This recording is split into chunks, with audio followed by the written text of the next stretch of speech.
En nuestras escuelas y colegios siempre escuchamos sobre los gobiernos más largos, o sobre los gobiernos dictatoriales, o aquellos que produjeron guerras que marcaron la historia de nuestro mundo. Y es aquí que les traigo los 5 gobiernos más cortos de la historia.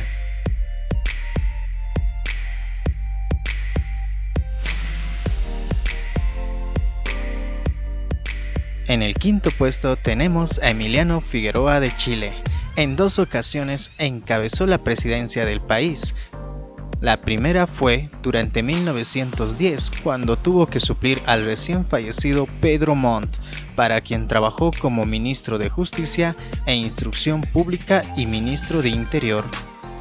Entonces se encargó de coordinar los festejos del centenario de la independencia y dejó el cargo en diciembre del mismo año.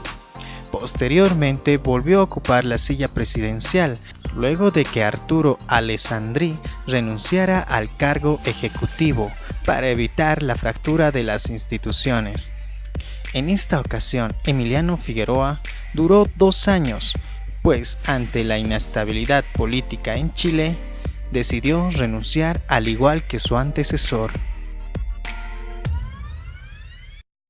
Saltando al cuarto puesto tenemos a Reinaldo Vignone, dictaduras militares en Argentina. El gobierno más corto en este país fue el de Reinaldo Vignone, último mandatario dependiente del autodenominado Proceso de Reorganización Nacional, quien ostentó el cargo desde el 1 de julio de 1982 hasta el 10 de diciembre del 83, aproximadamente 1 año y medio. Vignone le entregó el puesto a Raúl Alfonsín, primer presidente electo por medio del voto popular después de las dictaduras. Tras salir del poder, Reinaldo Vignone fue detenido y juzgado por delitos relacionados a la desaparición y secuestro. En el tercer puesto tenemos a William Henry Harrison de Estados Unidos. Duró 32 días en el poder. Llegó a la presidencia impulsado por Wing Party, un partido que surgió como oposición al presidente demócrata Andrew Jackson. Los partidarios de William Henry Harrison lanzaron su candidatura bajo la idea protagonística de que era un hombre de origen indígena, con ganas de luchar por los derechos de la mayoría de los estadounidenses, que vivían en una cabaña y gustaban de beber sidra, una imagen contraria a la de los anteriores presidentes. Henry Harrison participó en varios combates y fue hasta el final de su vida que emprendió la campaña para llegar a la presidencia. En su momento fue el hombre más longevo electo presidente, con 69 años, pero el récord que mantiene es del periodo presidencial más corto en la historia de la nación. En el segundo puesto tenemos a Pedro Blanco Soto, de Bolivia. Su presidencia llegó a durar 5 días.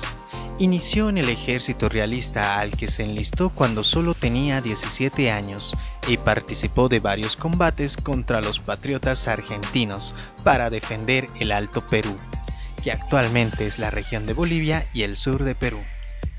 Tras algunas batallas se convirtió en capitán y se mantuvo combatiendo a favor del virreinato, hasta que por influencias del independismo propuesto por Simón Bolívar, se unió a las tropas que buscaban la emancipación de la corona española.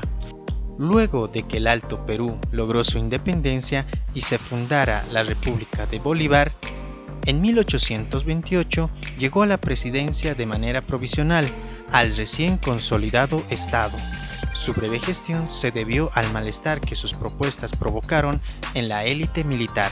Por ello, el coronel José Vallivian lo envió prisionero al convento de la Recoleta, en donde fue asesinado el 1 de enero del mismo año. En el puesto de oro tenemos a Pedro Lascurain, de México. Aunque Lascurain fue el presidente interino, su mandato duró apenas 45 minutos. Y sucedió de la siguiente manera. Luego de la Revolución Mexicana, el clima político en México era muy efervescente. Uno de los ejemplos de esta inestabilidad se dio durante la presidencia de Francisco Madero, pues uno de sus seguidores, el general Victoriano Huerta, fraguó una conspiración para desplazarlo del poder y quedarse en el cargo.